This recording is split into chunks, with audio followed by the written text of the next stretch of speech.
Hello विद्यार्थी मित्रों, केम छो? અત્યારે તમને બધાને એક પ્રશ્ન સતાવતો હશે કે આપણે શાળાઓ બંધ છે તો ભણીશું કેવી રીતે? અને અમને શિક્ષક તરીકે પણ એક પ્રશ્ન સતાવે છે કે અમે અમારું જ્ઞાન અમારા બાળકોને કઈ રીતે પહોંચાડીએ? તો ગમે તેમ કરીને એક પ્રયત્ન અમે કરી રહ્યા છીએ કે શક્ય હોય એટલું જ્ઞાન અમારા બાળકો સુધી આ મીડિયા દ્વારા પહોંચી શકે. તો આજે હું તમને હિન્દીની ધોરણ 8ની પ્રથમ જે કવિતા છે તેરી હૈ જમી એ શીખવાડીશ. અને જ્યારે આપણે હિન્દીનું લેસન લઈએ છીએ એ વખતે આપણે એવું નથી વિચારવાનું કે આપણે હિન્દી બોલીશું તો કેવા લાગીશું. જેવું પણ આવડે એવું આપણે હિન્દી બોલવાનું છે, કેમ કે હિન્દીના પીરિયડમાં તો હિન્દી જ બોલવું. તો ચલો अब हम सीखेंगे तेरी है ज़मीं. उसका राग जो मैं निकाल रही हूँ वो आपको मेरे साथ साथ गाना है, जैसा भी आए. और ये वीडियो मैंने इसलिए बनाया है कि आप जब भी ये वीडियो देखोगे तब आपकी तरह તમારે જેવી રીતે વિડીયો જોવો હોય એવી રીતે તમે જોઈ શકો છો. દાખલા તરીકે એક લીટી બેન ગાય છે તો ચલો એને સ્ટોપ કરો, તમે તમારી રીતે પ્રયત્ન કરો કે ચલો હવે આપણે ગઈએ. ફરી પાછું સ્ટોપ કરેલું ચાલુ કરો એટલે ફરી આગળની લાઈન હું ગાઉં એ પ્રમાણે તમારે મારી પાછળ પાછળ ગાવાની છે. તો ચલો આપણે ગાવાનું શરૂ કરીએ. तेरी है ज़मीं तेरा आसमान, तू बड़ा मेहरबान, तू बख्शिश कर सभी का है तू, सभी तेरे खुदा मेरे, तू बख्शिश कर. तेरी है ज़मीं तेरा आसमान, तू बड़ा मेहरबान, तू बख्शिश कर सभी का है तू, सभी तेरे खुदा मेरे, तू बख्शिश कर. तेरी मर्जी से मालिक हम इस दुनिया में आए हैं, तेरी रहमत से हम सब ने ये जिस्मो जान पाए हैं. तू अपनी नज़र हम पर रखना, किस हाल में है ये खबर रखना. तेरी है ज़मीं तेरा आसमान, तू बड़ा मेहरबान, तू बख्शिश कर सभी का है तू, सभी तेरे खुदा मेरे, तू बख्शिश कर. तू चाहे तो हमें रखे, तू चाहे तो हमें मारे, तेरे आगे झुका के सर खड़े हैं आज हम सारे. ओ सबसे बड़ी ताकत वाले, तू चाहे तो हर आफत टाले. तेरी है ज़मीं तेरा आसमान, तू बड़ा मेहरबान, तू बख्शिश कर सभी का है तू, सभी तेरे खुदा मेरे, तू बख्शिश कर. सुना आपने? ये कितनी सुंदर प्रार्थना है. ये एक प्रार्थना गीत ही है. हम सब हिंदी में कई प्रार्थना गाते हैं, ऐसे ही ये एक प्रार्थना है. आप आपके प्रार्थना सम्मेलन में भी इस कविता को ऐड कर सकते हो और भगवान को याद कर सकते हो.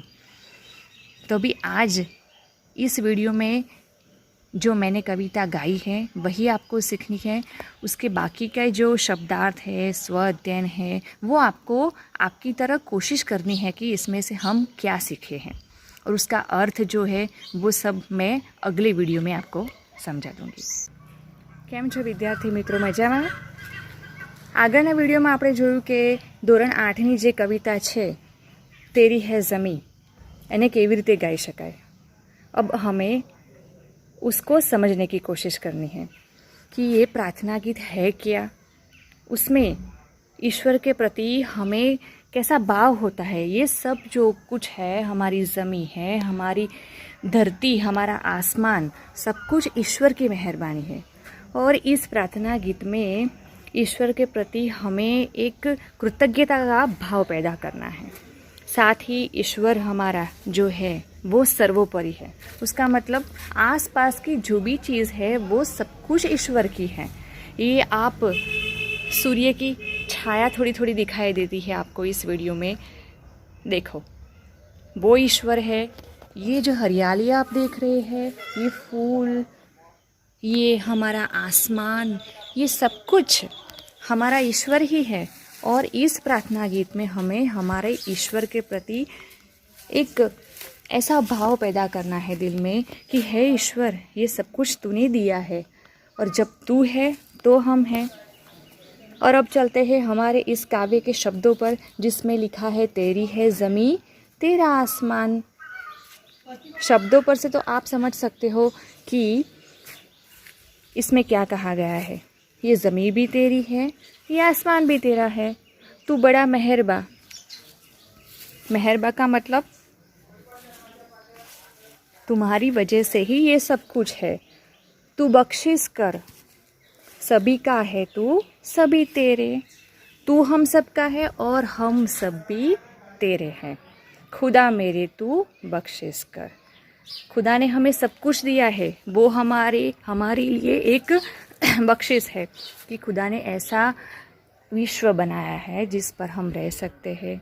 हमारे आसपास की जो सूर्य, चंद्र, पृथ्वी, ये हरियाली, ये सब कुछ हमारे ईश्वर की देन है। मतलब जो कुछ भी हमारे पास चलता फिरता जीवंत हमको दिखाई देता है वो हमारा ईश्वर है। तो उसको हमें शुक्रिया अदा करना चाहिए कि हे ईश्वर, तुम्हारी वजह से ही हम सब है। तेरी मर्जी से ए मालिक हम इस दुनिया में आए हैं। हम इस दुनिया में किसकी मर्जी से आए हैं? हमारे ईश्वर की मर्जी से। और तेरी रहमत से ही हम सब ने ये जिस्म और जा पाए हैं। जिस्म मतलब ये हमारा शरीर, और जा का मतलब हमारे शरीर में जो प्राण है उसको कहते हैं जान। और उसकी रहमत और उसकी दया की वजह से ही हमें ये शरीर और हमें प्राण मिले हैं, तब हम जिंदा रह सकते हैं। तो अपनी नज़र हम पर रखना, किस हाल में है ये खबर रखना। ईश्वर को हम प्रार्थना करते हैं कि हे ईश्वर, तुम्हारी जो नज़र है वो हम पर रखना और हम किस हाल में हैं वो हमेशा खबर रखना कि हमें कुछ हो ना जाए। छोटे छोटे बच्चे जब होते हैं उनको प्रार्थना क्या होती है वो भी मालूम नहीं होता, तो वो ऐसे ऐसे हाथ जोड़ के भगवान को प्रार्थना करते हैं, हे भगवान ऐसे ऐसे तरह। लेकिन वो उनके मन में भी एक छोटा सा भाव होता है कि भगवान, वो शब्द तो बोलते हैं, भगवान क्या है वो उनको जब जब बड़े होते हैं तब पता चलता है कि हमारे आसपास में जो भी है वो हमारे भगवान है। तू चाहे तो हमें रखे, तू चाहे तो हमें मारे। अगर भगवान चाहे तो हमें रख सकता है जिंदा, और अगर वो चाहे तो हमें मार भी सकता है। इसलिए हमें इस लाइन में से हमें एक बात भी सीखनी है कि अगर हमने इस दुनिया पर, इस धरती पर जन्म लिया है तो अच्छे कर्म करने होंगे तो हम अच्छी तरह से जी पाएंगे। और अगर हम बुरे कर्म करेंगे तो हमारा कर्म हमें बुरा मिलेगा, उसका फल हमें बुरा मिलेगा। कर्म अच्छा करेंगे तो उसका अच्छा मिलेगा, बुरा करेंगे तो बुरा मिलेगा। तेरे आगे झुका के सर खड़े हैं आज हम सारे, और तेरे आगे सर झुका के हम सब खड़े हैं। तेरे से ज़्यादा महान हमारे लिए कोई नहीं है। वो सबसे बड़ी ताकत वाले, खुदा को क्या कहा गया है? वो सबसे बड़ी ताकत वाले। तू चाहे तो हर आफत टाले। आफत हमारी ज़िंदगी में जो आफत आती है, मुश्किल आवे છે જે ગુજરાતીમાં આપણે કહીએ છીએ, उसको टाल सकता है। और अगर हमें अच्छी हाल में रखना है तो तुम अच्छे हाल में भी रख सकता है। तो इस प्रार्थना में हमें भगवान के प्रति शुक्रियाता का भाव पैदा करना है और ये अर्थ समझना है कि ये प्रार्थना गीत है और ईश्वर को समझने की कोशिश करनी है।